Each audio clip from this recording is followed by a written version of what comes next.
So, describing graphs is a really important skill at GCSE and beyond. And we've got two graphs here on these axes. The red graph is for thinking distance and the green graph is for braking distance. Now this graph shows speed on the x-axis and distance on the y-axis. So we're looking at the relationship of speed increasing, what happens to the distance for braking and thinking.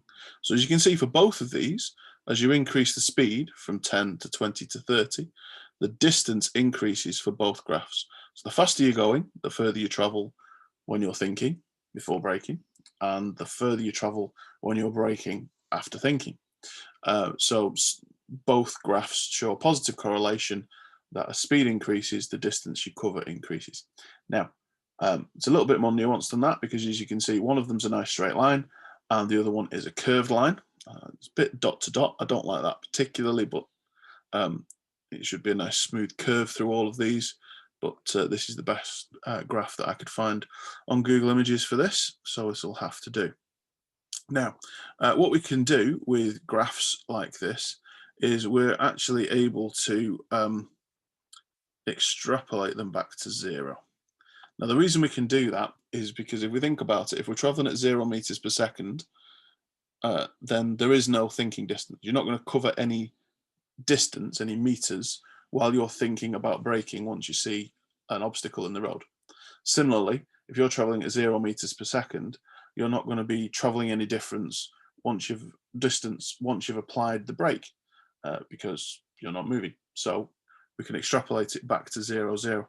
And what this gives us is, if you ignore this slight kink here, that's my poor drawing just then. This will be a nice perfect straight line. And the same line will carry on and become this green line, which is obviously curved. Now the answers are just here on the left hand side, these relationships. Thinking distance is proportional to speed. So what that means is if we double the speed, we double the thinking distance. So the speed is 10 meters per second just here. And if we if we move across to the y-axis, we've got a distance of just more than 6 meters. And then if we have 20 meters per second, which is twice as fast, we've got just about just more than 12 meters covered. So if we double the speed, we double the distance covered. And that's for any pair of speeds. So if we take 15 here, that looks to me like it's around about 10 meters per second, 10 meters at 15 meters per second. If we double the speed, we double the distance to 20 meters. That this relationship isn't true for the braking distance. If we double the speed from 10 to 20, then the braking distance goes from around about 8 to around about 30. So that's much more than double. Okay, so we basically say that thinking distance is proportional to speed. So the red graph is proportional. It's a straight line that goes through the origin. If we double the speed, we double the distance. Braking distance is not proportional to speed. As speed increases, the braking distance increases at an increasing rate. So if we go from 10 to 20 here, it goes up by a certain amount.